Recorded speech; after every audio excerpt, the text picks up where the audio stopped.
നടുവേനയാണെന്ന് മറ്റ് റെസ്റ്റ് എടുക്കാൻ അവിടെ നമ്മുടെ ജാസ്മിൻ പോയതാണ്. പോയി കിടക്കുന്നിടത്ത് നമ്മുടെ ഗബ്രിയുടെ ഫോട്ടോ എടുത്ത് വെച്ച് തൊട്ട് നോക്കുന്നു, തടവി നോക്കുന്നു, ഓർമ്മകൾ അയവിറക്കിക്കൊണ്ടിരിക്കുകയാണ്. ഗബ്രിയെ വല്ലാതെ അങ്ങോട്ട് മിസ് ചെയ്യുന്നുണ്ടെന്ന് തോന്നുന്നു. കാരണം ഒറ്റയ്ക്ക് കളിച്ച ശീലമില്ലല്ലോ മോൾക്ക്. ഗബ്രി ചായൻ ഉണ്ടായിരുന്നില്ലേ കൂടെ. ഇപ്പോൾ ഒറ്റയ്ക്ക് കളിക്കുന്നതിൻ്റെ വിഷമമാണെന്ന് തോന്നുന്നു. വല്ലാതെ പാടുപെടുന്നുണ്ട്. അഭിനയിച്ച് കപ്രിയെ മിസ് ചെയ്യുന്നുണ്ടെന്ന് കാണിക്കാൻ വല്ലാതെ കഷ്ടപ്പെടുന്നുണ്ട് നമ്മുടെ ജാസ്മിൻ. എല്ലാവരും ഒന്ന് വിശ്വസിച്ച് കൊടുത്തോണേ.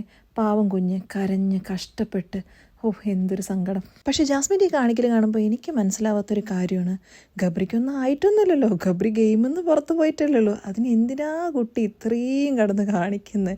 ഗെയിം കഴിഞ്ഞാൽ തനിക്കും പുറത്ത് പോകാമല്ലോ. ഇനിയിപ്പോൾ അത്രയും ഗബ്രിയെ കാണാതെ വയ്യെങ്കിൽ ദയവീത് ആ ഷോ ഒന്ന് ക്വിറ്റ് ചെയ്ത് പോവോ. ബാക്കിയുള്ളവർക്ക് സമാധാനം ഉണ്ടായിരുന്നു. ഇത് ക്വിറ്റ് ചെയ്യാനും വയ്യ, കളിക്കുകയും വേണം, 100 ദിവസം നിൽക്കുകയും വേണം, എന്നാൽ ഈ അഭിനയിക്കണതൊക്കെ ഞങ്ങൾ വിശ്വസിക്കുകയും വേണം അല്ലേ.